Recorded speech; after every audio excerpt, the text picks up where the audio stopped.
সুসংবাদ, সুসংবাদ। কি আল্লাহ পাইছো?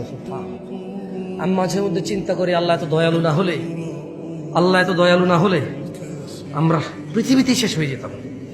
আল্লাহ তাআলা কোরআনে বলছেন, মনোযোগ দিয়ে শোনেন, ইল্লা মান তাব, ও চোরের দলেরা, ও জানাখোররা, ও নেশাগ্রস্তরা, ও অত্যাচারীরা, ও জালেমরা, ও ইসলাম বিদ্বেষীরা, ও আল্লাহদ্রোহীরা, ইল্লা মান তাব, সুযোগ, সুযোগ, মহা সুযোগ, অফার, অফার, বিশাল অফার। ওহো, কি ঘোষণা আল্লাহ!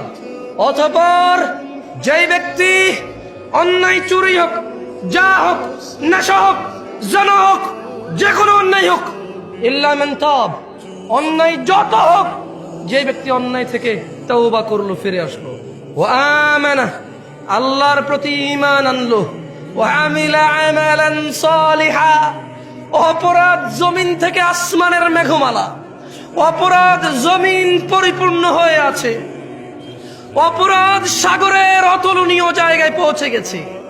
আল্লাহ বলছে, খালি ফিরে আয় রে, তোর অপরাধ কতটুকু অপরাধ তোর, ফিরে আয়, মাপ চা, ঈমান আন, ভালো কাজ কর।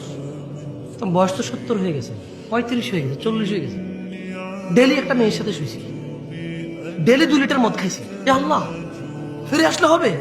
আল্লাহ বলছে, আরে শোন, যদি তুই ফিরে আসস, ঈমান আনস, ভালো কাজ করস, এগুলো তোর গুনাহ পৃথিবী সমান, ফাউলাইকা ইউবাদদিল, আল্লাহ তোর গুনাহ এগুলাকে মাপ তো করবে, সব গুনাহকে, ইউবাদদিলুল্লাহ সাইয়্যাতিহিম হাসানাত, তোর সব গুনাহকে, তোর নেকি নেই, তুই বয়স কম, বইরে যাবে কিছুদিন পরে, বা তুই জানিস না 20 বছর বয়সে মরতে পারিস, তোর তো আমল নাই, তো তোর সব গুনাহকে আমি আল্লাহ নেকিতে পরিবর্তন করে তোর নেকির পাল্লা দিয়ে দিব।